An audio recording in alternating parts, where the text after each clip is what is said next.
It all started with a simple decision. I refused to join the HOA.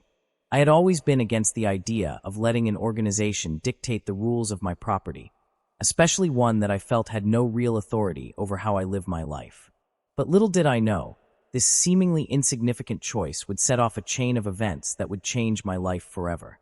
It began with small, petty harassment. The HOA sent me numerous fines for trivial matters like having a mailbox that was too large or not keeping the grass perfectly trimmed. At first, I ignored it, figuring they would eventually get the message.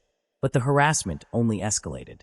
One day, I returned home to find a notice on my door warning me of imminent consequences if I didn't pay a hefty fine for an imaginary violation. That was the last straw. I refused to comply with their demands, and that's when the HOA crossed a line. One night, as I was sitting in my living room, I noticed a glow outside my window. At first, I thought it was a fire in the distance, but as I stepped outside, I realized it was my house engulfed in flames.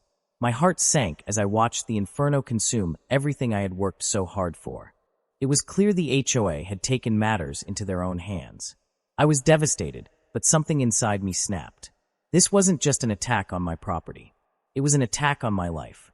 What they didn't know, however, was that I wasn't just any homeowner. I had a past they couldn't have possibly imagined. I wasn't just a regular citizen.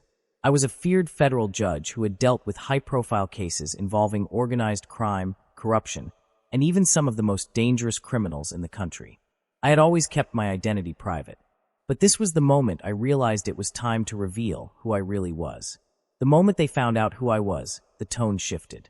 Suddenly, the HOA was in full-blown panic mode. They tried to backpedal, claiming it was all a mistake, but the damage had already been done.